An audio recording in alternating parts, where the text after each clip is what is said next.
ఈ నెల 14వ తారీఖు రాష్ట్ర వ్యాప్తంగా సాగునీటి సంఘాలకు సంబంధించి ఎన్నికలు ఉన్నాయని చెప్పి రాష్ట్ర ప్రభుత్వం ప్రకటించడం, అలానే నోటిఫికేషన్ కూడా ఇస్తూ ఉండటం అనేది చూసాం.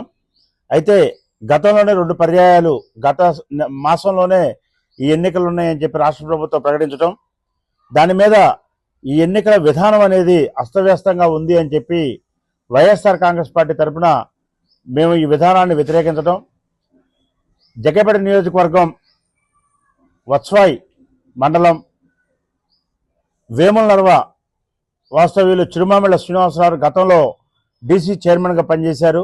వారితోని అలానే రాములు గారు అని చెప్పి అదే గ్రామానికి వేముల నర్వ గ్రామానికి చెందిన వీరిద్దరితో కూడా మేము హైకోర్టులో పిటిషన్ వేయించడం జరిగింది.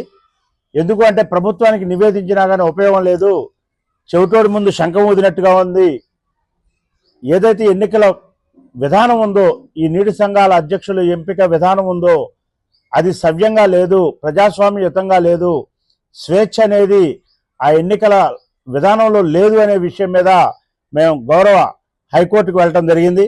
వెళితే హైకోర్టులో క్లియర్గా ఏమిచ్చారు అని అంటే, ఏకగ్రీవంగా ఎంపిక విధానంలో ఎటువంటి ఇబ్బందులు లేకపోతే ఏకగ్రీవంగా చేసుకోండి, చేతులెత్తే విధానాన్ని ఎవరైనా అబ్జెక్షన్ చేస్తే అందులో ఒకరు విభేదించిన ఆ విధానంతో అక్కడ మీరు బ్యాలెట్ని అమలు చేయండి, బ్యాలెట్ విధానంలోకి వెళ్ళండి, పేపర్ మీద బ్యాలెట్ మీద వ్యక్తుల పేర్లుంటాయి, గుర్తులుంటాయి, ఆ విధానం ద్వారా మీరు ఎన్నికలు నిర్వహించండి అని చెప్పి హైకోర్టు చాలా స్పష్టంగా, ఇది హైకోర్టు పిటిషను, హైకోర్టు జడ్జిమెంట్లో చాలా క్లియర్గా ఇచ్చింది.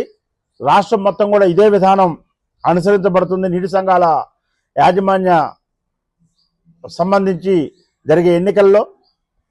కాబట్టి ఈ రోజున వైఎస్ఆర్ కాంగ్రెస్ పార్టీ తరఫున మేము డిమాండ్ చేస్తూ ఉన్నాం ప్రభుత్వాన్ని, ఏదైతే హైకోర్టు ఇచ్చిందో ఉత్తర్వులు, ఆ ఉత్తర్వులకు లోబడి మీరు రాష్ట్ర వ్యాప్తంగా కూడా నీటి సంఘాలను ప్రజాస్వామ్యయుతంగా నిర్వహించండి.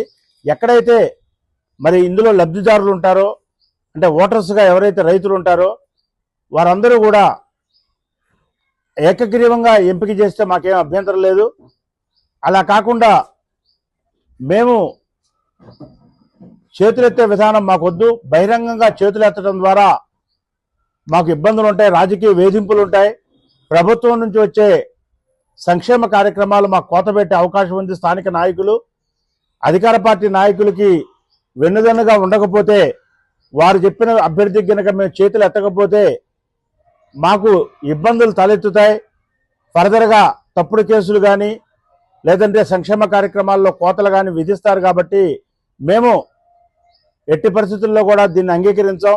మాకు సీక్రెట్ బ్యాలెట్ కావాలని అనుకున్న దగ్గర ఒక్కరు విభేదించినా కానీ ఆ టీసీకి మొత్తం కూడా ఎన్నిక నిర్వహించమని చెప్పి హైకోర్టు, గౌరవ హైకోర్టు స్పష్టంగా ఆదేశాలు ఇచ్చింది. కాబట్టి దాని ప్రకారంగా ఈ ఎన్నికల్ని రాష్ట్ర వ్యాప్తంగా ఇదే విధానంలో నిర్వహించాలని, ముఖ్యంగా జగ్గైపేట నియోజకవర్గంలో ఉన్న ఎన్నికల అధికారులు ఎవరైతే ఉన్నారో 3 డీసీలకు సంబంధించి అన్ని టీసీ ఎన్నికలు కూడా నిష్పక్షపాతంగా నిర్వహించాలని, ఎటువంటి పార్టీ విభేదాలు చూడొద్దని, రైతాంగానికి సేవ చేసే అవకాశం ఉన్న వ్యక్తులు ముందుకు వచ్చినప్పుడు వాళ్ళకి ఎక్కువ ప్రాధాన్యత ఇచ్చి వ్యక్తిగతంగా ఎవరైతే ఆ నీటి సంఘాన్ని కాపాడతారో, ఎవరైతే ఆ నీటి సంఘం ఆఖరి రైతు వరకు కూడా, టైలెండ్ వరకు కూడా నీళ్ళని తీసుకువెళ్ళగలుగుతారో, ఎవరైతే అందరు రైతుల్ని కలుపుకొని పోయి అక్కడ ఒక సామరస్య వాతావరణం, మంచి వాతావరణంలో ఈ యొక్క నీటి యాజమాన్యాన్ని